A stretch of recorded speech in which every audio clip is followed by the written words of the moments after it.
Aujourd'hui, nous allons parler de Sonic le Hérisson. Attends, t'es qui toi? Il est le Sonic mécanique, il est le Flash bleu. Le personnage que je vais vous présenter aujourd'hui s'agit de Blur, personnage issu du film de 1986. La version que je vous présente cependant s'agit de la version Titan's Return, où en gros on prend un personnage et sa tête devient un petit robot. Voilà, c'est tout.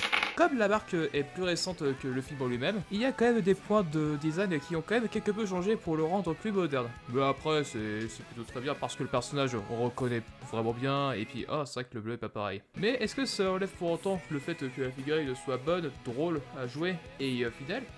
Bah, on va voir ça maintenant. Bon, déjà, pour ce qui est de la petite tête, vous pouvez la faire bouger, les bras la faire un peu relever, les jambes en avant en arrière.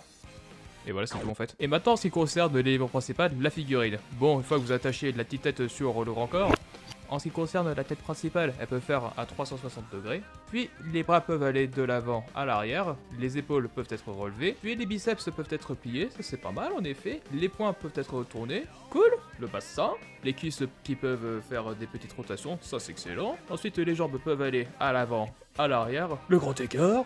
Les genoux peuvent également se plier, un pli des pieds, et c'est tout. Bon, en vrai j'abuse, mais il y a beaucoup de possibilités pour un Deluxe Class quand même, ce qui est pas rien. Et en plus pour une figurine de l'époque, ça date de quand déjà? En tout cas, je pense que en termes d'articulation, en termes de jouabilité, quand on compte le fait que ce monsieur a deux armes, un petit pistolet, sympa, et un bouclier que j'avais vu et dont je me souviens pas qu'il ait eu ça avant.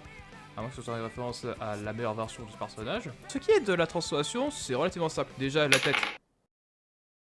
Puis après, il y a les bras qui formeront le devant du véhicule, qui vont former d'ailleurs les petites antennes ou phares, je sais pas comment ça s'appelle ces machins. Puis les jambes qui vont devenir les réacteurs, qui vont se plier sur eux-mêmes. Et d'ailleurs aussi petit truc sympa sur le cockpit que vous pouvez ouvrir, vous pouvez mettre votre petit gars là-dedans et devenir pilote et faire un putain de drift et être dans littéralement une salle D. Et ça c'est beau. Et une fois ça fait, on a un véhicule qui est cool en vrai, qui rappelle beaucoup celui de la G1, qui est très fidèle, sauf pour les couleurs, mais bon ça...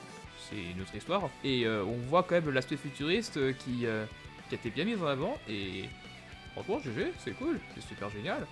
Et c'est d'ailleurs le but de ce personnage. Il faut bien sûr que le véhicule soit élégant, il soit rapide, il faut qu'il soit sportif. En tout cas, en ce qui concerne ce Blur, très bonne interprétation du personnage. En plus de ça, je m'attendais pas à ce que la gamme soit si bien fournie en termes de jouabilité, en termes d'articulation, parce que finalement, ça a plutôt bien vieilli, cette figurine est vraiment super. Donc si vous avez l'occasion d'avoir ce Sonic mécanique Flash bleu, eh ben n'hésitez pas, il est drôle, il est super sympa, et pour les prix, peut-être bien sûr que la version sous sera mieux. Un jour peut-être.